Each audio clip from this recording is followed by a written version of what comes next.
said you can bury the workman, but the work will go on. You can silence the voices, but you can't stop the song. Welcome to Wheeling the Pathways of Life Unplugged with your host, Brain Fitzpatrick. Wheeling the Pathways of Life Unplugged is a snapshot of the day-to-day experiences of disabled individuals as they navigate the world around us. We wish to shed light and open your eyes on a new perspective of people with disabilities. And by going unplugged, we can discuss viewpoints we hope will challenge our viewers' points of view. Most of us have disabilities we must live with, but what defines us is the way we deal with them. And now, here's your host, Brain Fitzpatrick. Good afternoon, folks. This is Brain Fitzpatrick bringing you a live episode of Wheeling the Pathways of Life. It's been interesting couple weeks where I haven't been able to come and situations have happened that precluded me from coming. But this week I'm here, and next week we're not gonna be here because of some technical stuff going on in the studio. But we will be back the following week. But today I wanted to explain to you about a little bit about what I've been going through and why I haven't been here. Over the past couple weeks, I haven't had a door opener that works.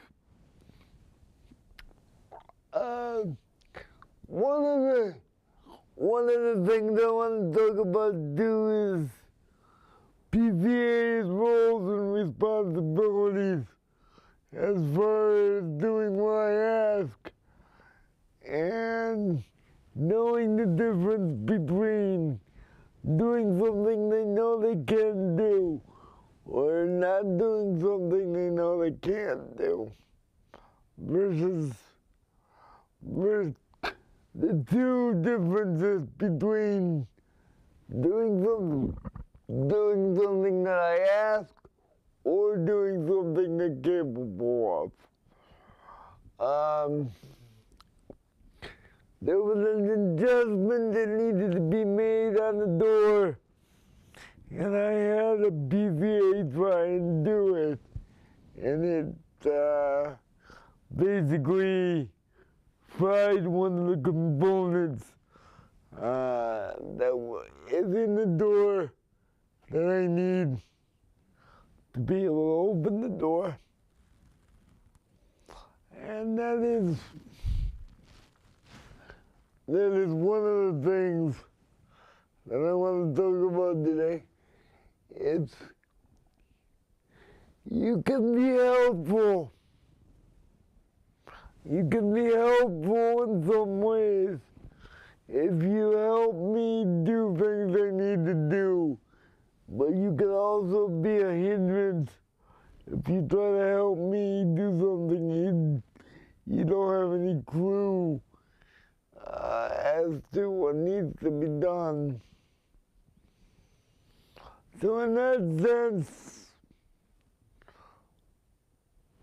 I would rather I'd rather people be honest with me and say they can't do something than try to do something and break something that I need.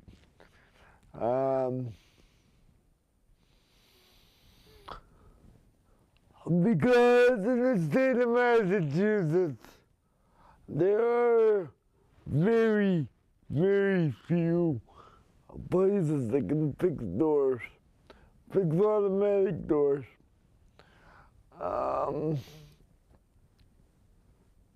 there's only, out of the 5 or 6 that I called, I only found one, and they're in Schenectady. They're in Troy, New York.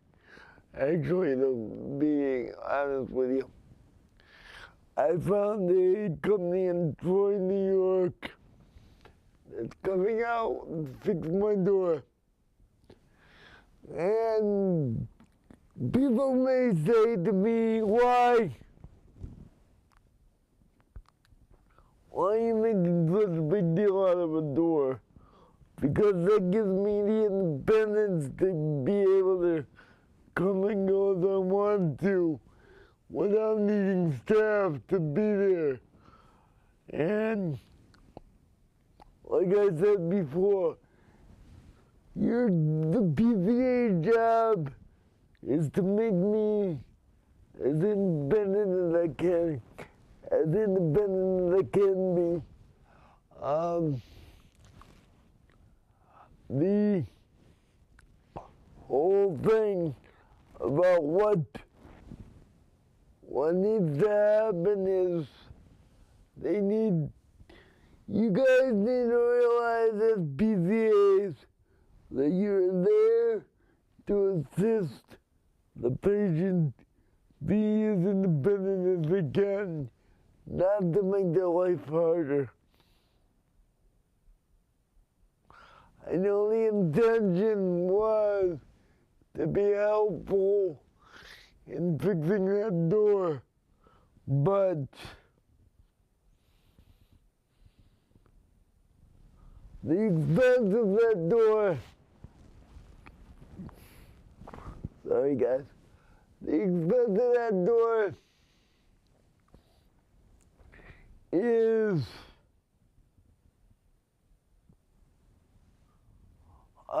the cost of that door is not worth the effort of trying to fix it and breaking it.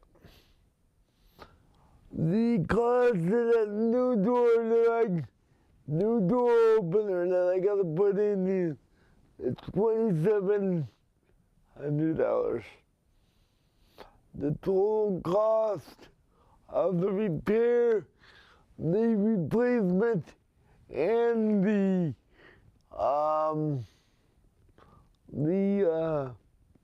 installation is $2,700.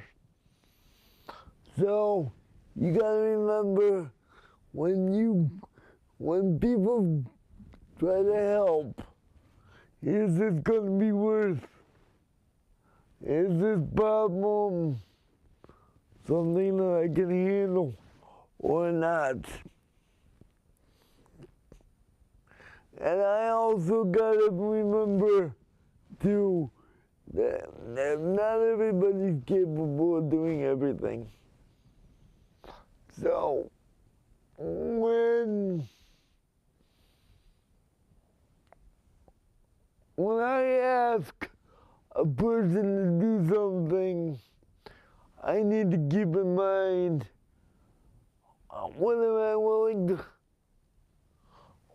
I willing to risk? But they also need to keep in mind what is going to be the consequences if something should happen and Brian not be able to get out and do what he wants to do and stuff. And believe it or not, this causes issues with the family as well, because the family tried to help, and then the family gets involved. They feel like the staff are helping in situations, so it's better off just let the professionals do the maintenance work on the equipment. Now, what I have been doing in the past couple weeks. I have been to the mayor's office again.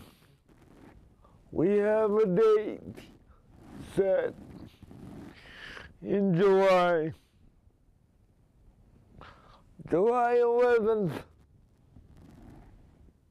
We are doing a walk on North Street for an undetermined area, but it's going to be somewhere on North Street to talk about sidewalks, to look at sidewalks and to look at access and to look at people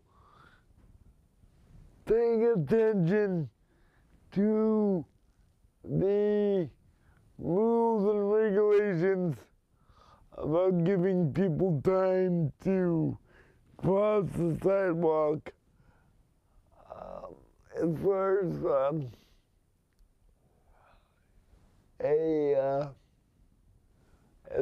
as a pedestrian and as far as a driver,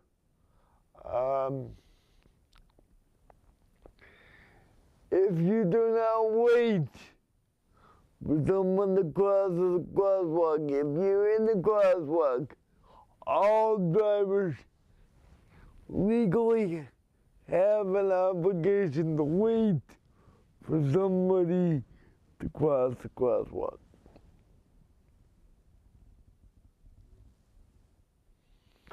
If they do not, they can be hit with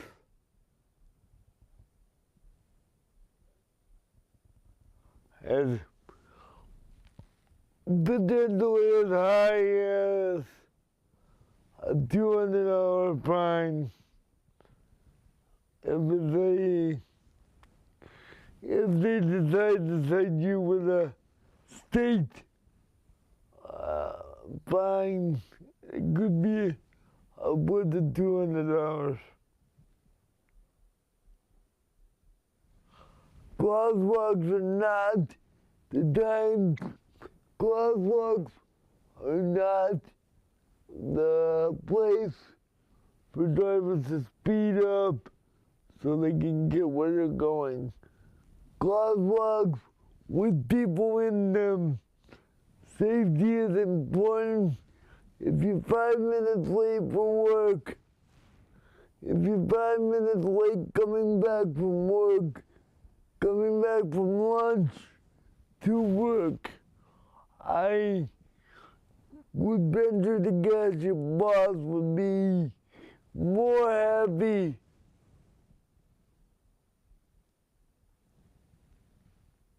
to let you work an extra 5 minutes than to have you not come in because you've been in an accident.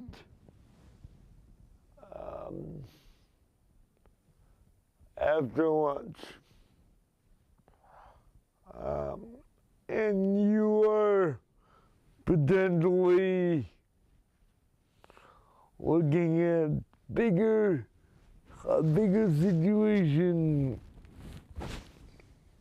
if you hit somebody in a wheelchair.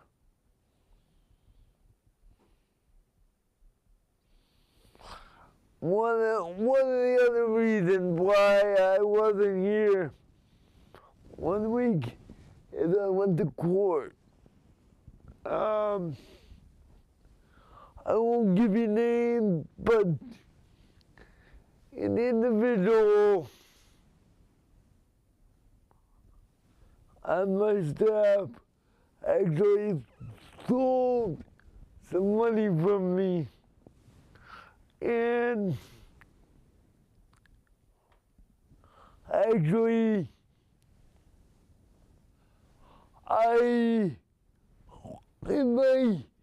in all my years, sorry guys, all my years of being in the PCA business,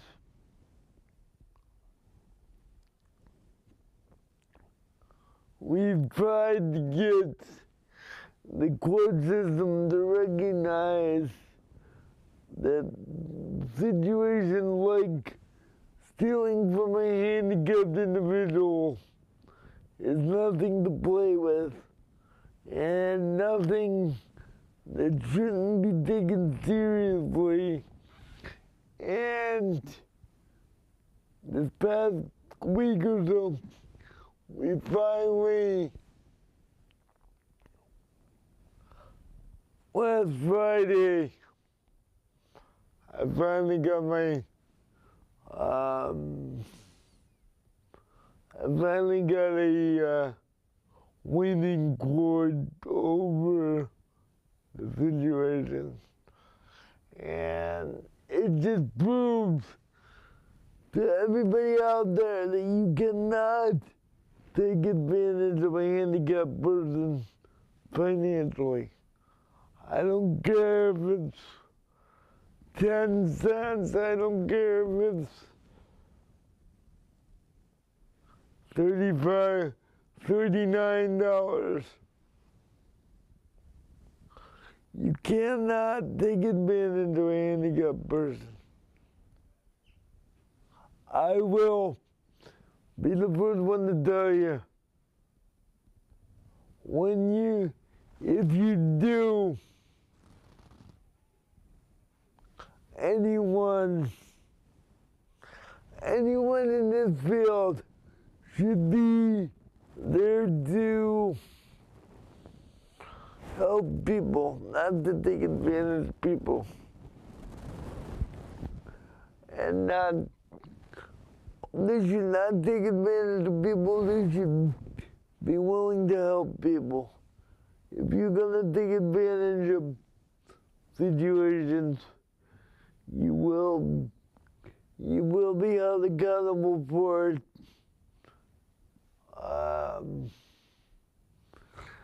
I try to be as nice as I can to people and try to work with people. But they do not. That does not mean I'm going to proverbial,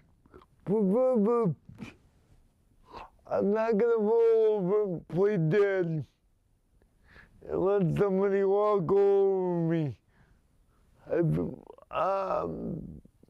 And be taken advantage of either financially or emotionally. Now, if anybody has any problems in this regard, please contact the Police Department at area code 413-448-9700 and report it to them, and they will come out and start an investigation on it. I don't care if it's $10, I don't care if it's $5, but I would recommend one thing before we get too far. This is not an endorsement. I'm not recommending a particular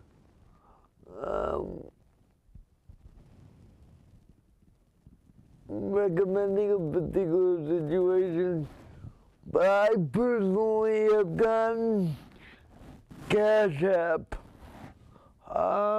to avoid this problem in the future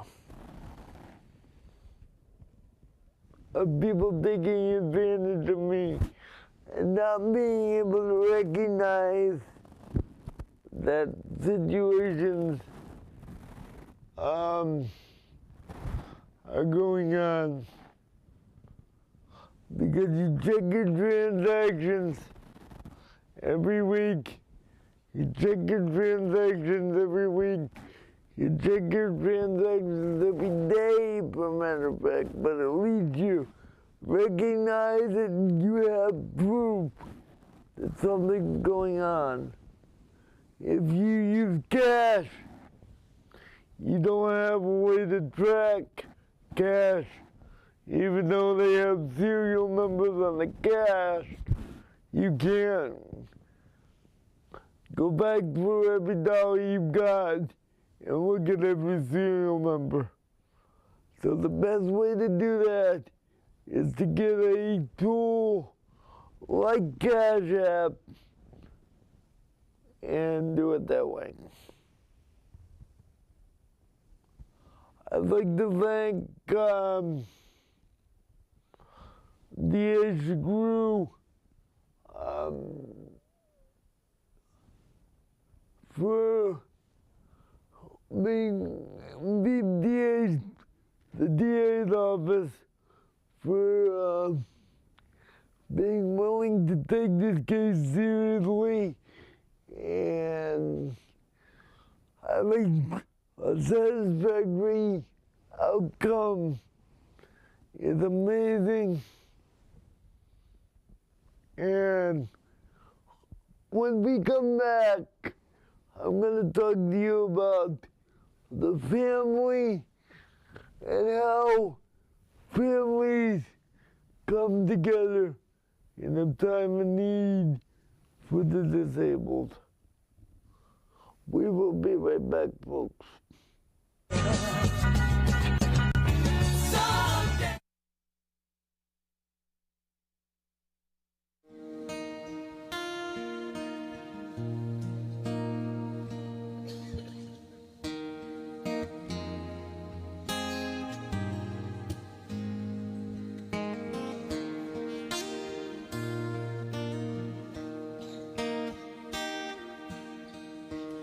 I have a maker.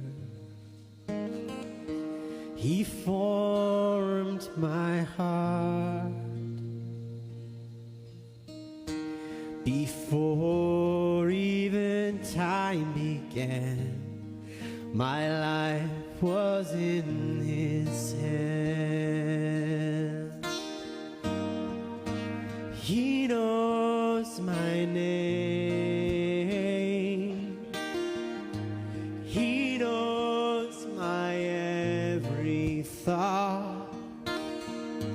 He sees each tear that falls and hears me when I call.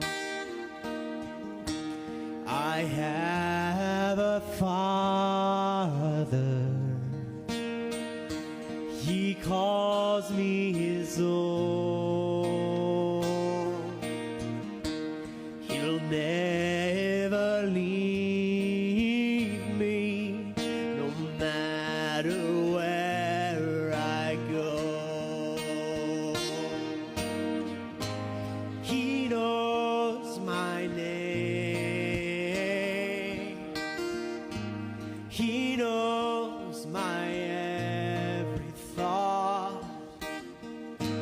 He sees each tear that falls and hears me when I call.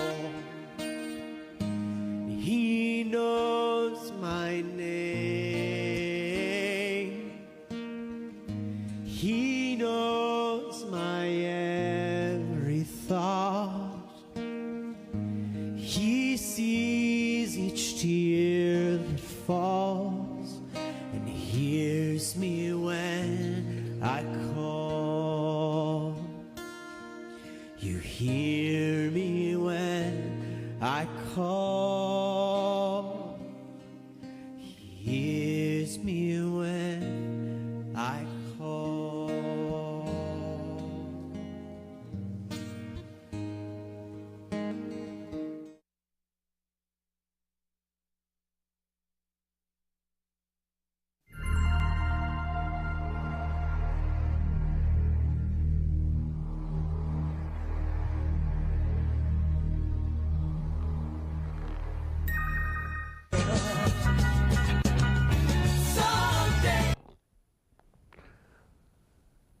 Good afternoon, folks. This is Brian Fitzpatrick bringing you an episode of Wheeling the Pathway of Life. And I want to talk to you about the difference between family and the state. And what I mean by family is it could be family from the church or family in general.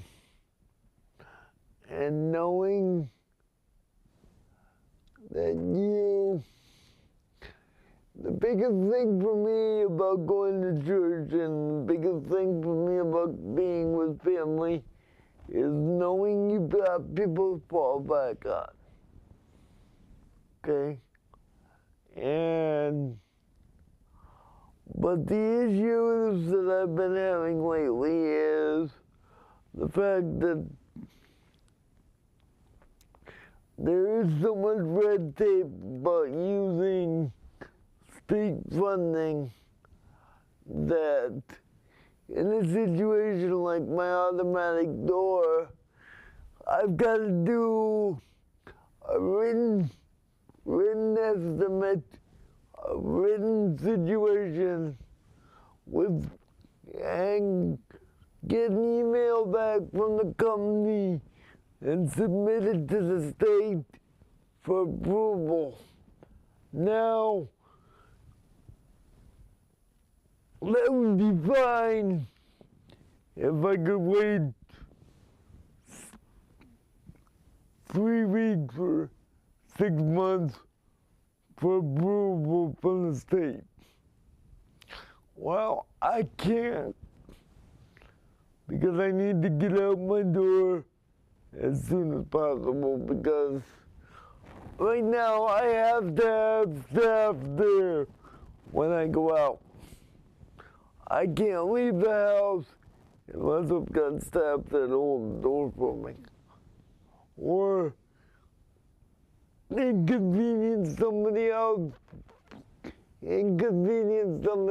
for coming over, inconvenience somebody else for coming over to my house and letting me out of the house. So that is not possible. Now, I'm not saying I respect and understand the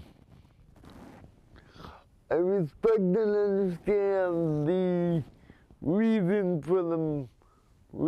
for the red tape. But when you got a situation where you need something done immediately, there's got to be a way to do something.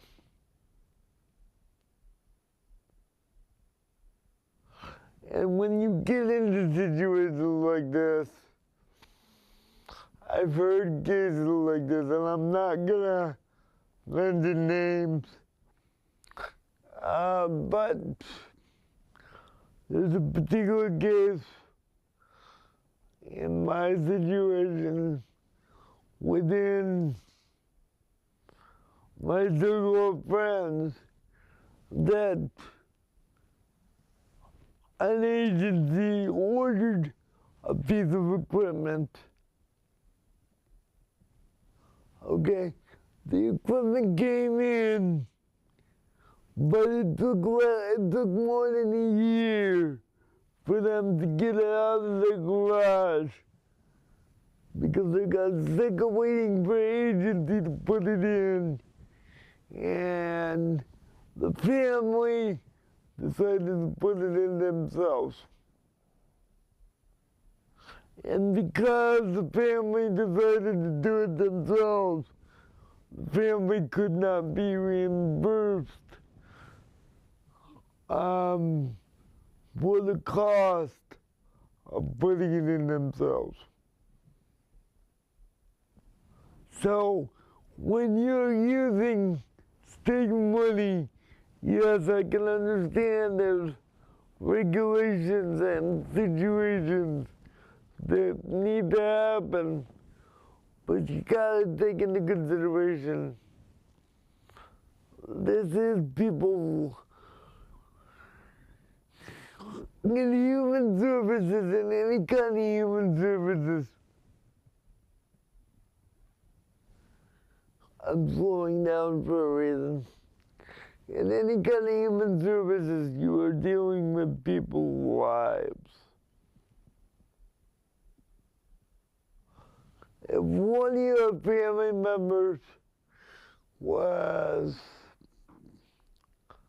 unable to get out the door for any reason, you want to make sure they could get out the door if they couldn't get out the door.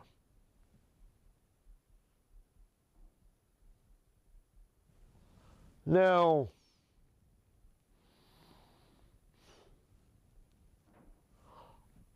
happened a week ago, happened almost 2 weeks ago, and I'm still waiting for someone to repair the door. So as a result of that,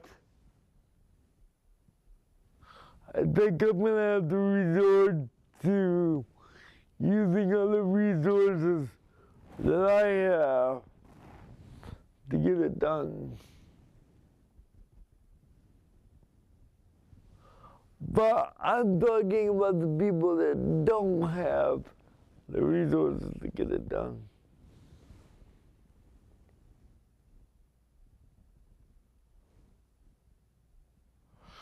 If this was a nursing home and people didn't have ways for access and ways to do things they need to do, there would be severe consequences for situations.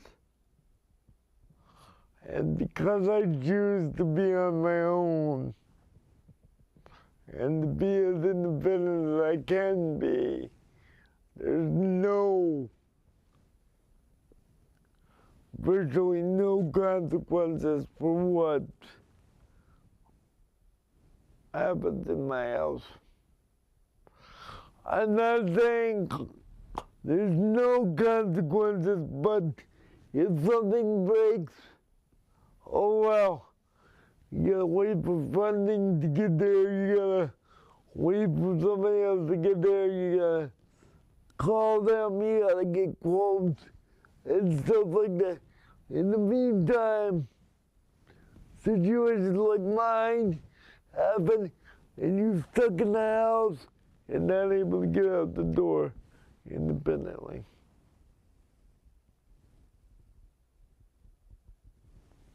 Now that is ridiculous.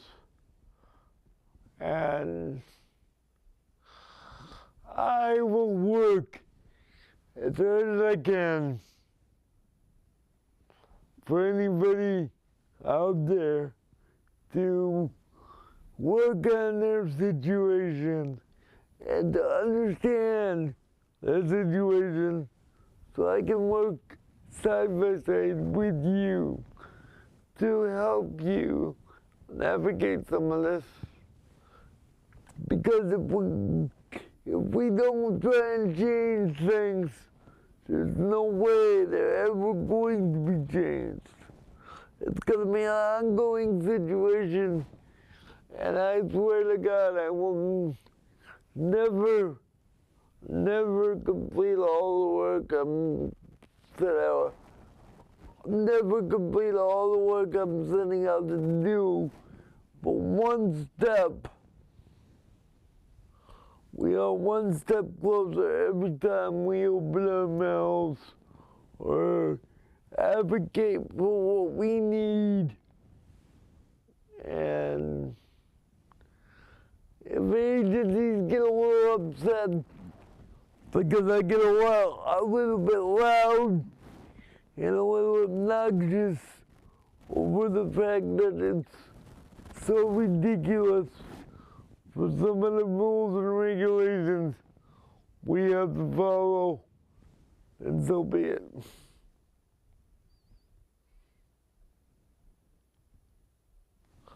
We have people on disability right now that don't even need disability. There is no physical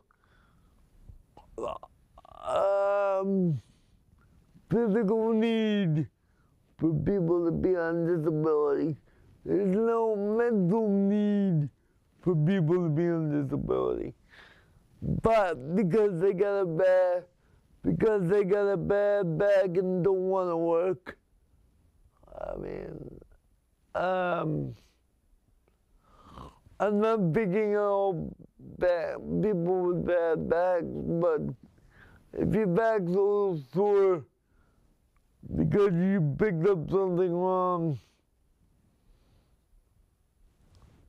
modify the way you pick that up. Tell your boss you can't pick the heavy weight up anymore. Do something, but don't go automatically and say, I need disability. Because people like us who need assistance have to work doubly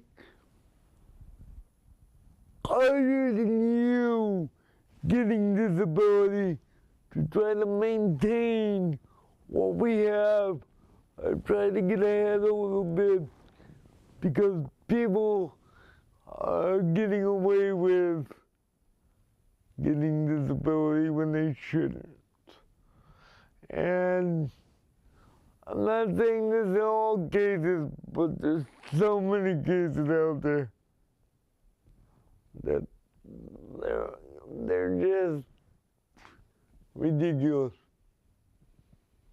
And not to mention, out here in the Northeast, out here in the lone corner of Massachusetts, between Massachusetts border and New York, we don't exist out here without the power of Trisha Bouvier, the mayor, and many others, and the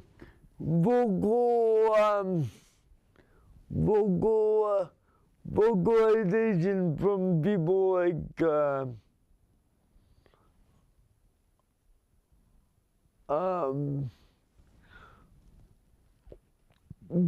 people like me and people like Bill Surgeon, who hosts the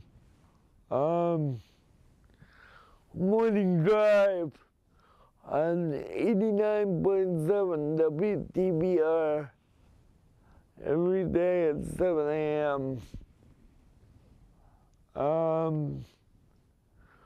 And Sean Sear, that kind of the co-host with it, that host Thursdays and Fridays on Morning Drive. They communicate, they talk about what they need, I talk about what I need, and what I need from you is people to be honest with me. Now let me tell you something, okay? I may not agree with every service that's out there. I may not agree that that's whatever situation is going on should be going on with the person. But if you want to come on and talk about any situation, any difficulties you have with any kind of different resource you're more than welcome to come on my show and do it. Talk about it, because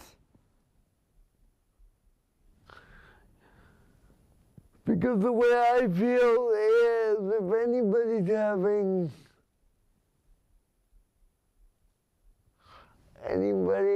having difficulty,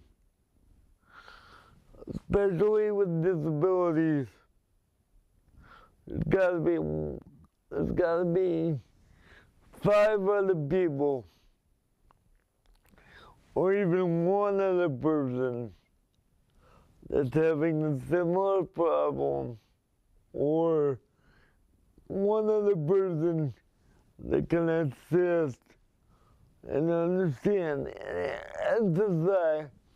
They can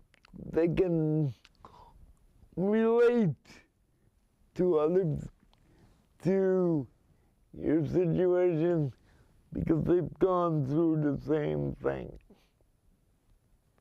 Now, Matthew Tucker, when he was here on my show one time, and he was talking about a situation with his daughter in a wheelchair.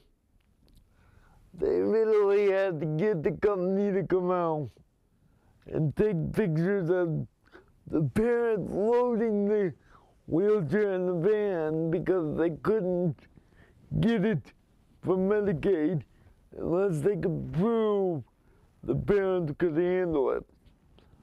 As far as I'm concerned, that's asinine, because why would the doctor be approving the device if he didn't think the family could handle it? Now that to me is somebody saying, oh, I don't want to spend the money, so let's hold this up another step to see if we can avoid spending the money. Okay? You are not only being ridiculous as far as greedy, but you are making people with disabilities feel less than, because you're not taking into consideration we are people. We have minds. We have hearts. We can tell when we're being put aside. We can tell when we're being told, maybe, or we'll see if we can get the funding. And there's been times where we'll see if we get the funding. You know what that means? I'm just hypothetically saying something. That means to me, this is my opinion, and this is not the opinion of PCT or its affiliates, or anybody else that talks on my show. This is me talking. I feel like when they say, let's see if we can get the funding, they're willing to spend 10 minutes on it, looking on the computer and saying, well, I couldn't find anything. We can't do anything for the client, so therefore,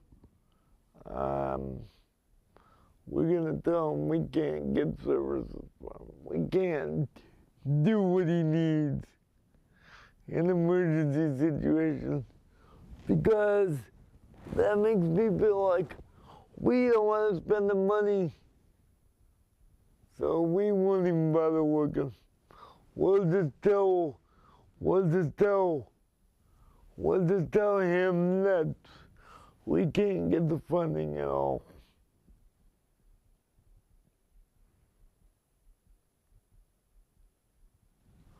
I'm here to tell you,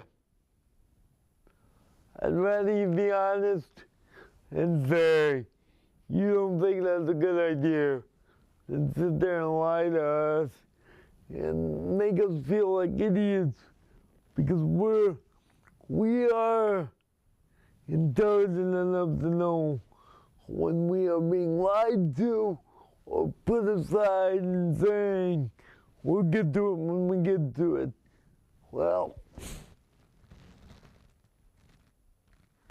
when are you gonna get to it?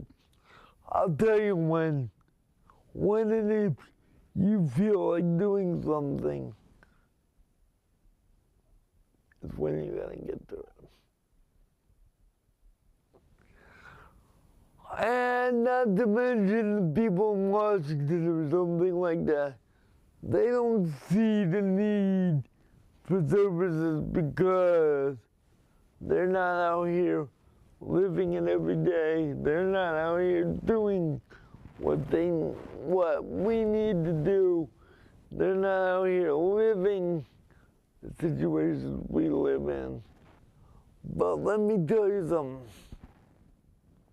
Anybody either in the city of Pittsfield or in the state of Massachusetts, if you want to follow me around for the day, or follow me around for a week and see what I do not let any grass grow under my feet, under my wheels in my case.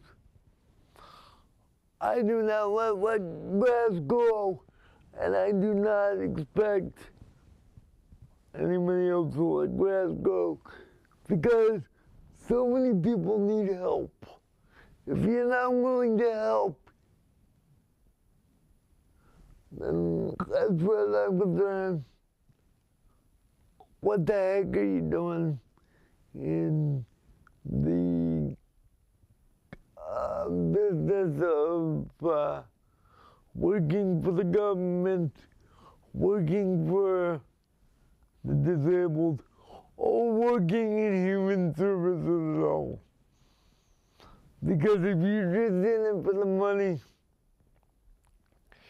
it's not the place to be. People need your services. People need your help. If you're not willing to help them, there's other jobs you can make that don't involve somebody's lives. Somebody's life depends on whether people come to work or not, or whether people have the stuff they need. If they don't consider that important, then we don't need you as in the human service field at all. Now, I'm not saying everybody in the human service is like that, but I need you guys to understand, and everybody on Facebook and YouTube, understand, if you don't take the job seriously, the consumers or the clients or anybody that I'm talking about, whether they can speak or not, they aren't gonna take you as seriously as they could if you don't take them seriously. So now, because of one mistake, actually two mistakes, I shouldn't have had the person mess with the equipment that I had to mess with. But more importantly, the person should have thought about it before they did it. And thought about the consequences of actually doing something that's gonna change people's lives for a long time. Because it's not like I can go out on the street corner and pick up a door opener at any time. It needs to be installed, it needs to be purchased, well, I'll work with anybody I can, but I can work with people that want to learn, want to help people. But I'll tell you something. If you don't want to learn or help people, it's going to be a very boring life. Any job that you do out in the public is to help people. And even the people that run the station, their main goal in life is to keep the lines of communication open and to be able to let people express themselves and give them the opportunity to run their radio station and get the word out there for whatever situation that the person doing the show wants to do.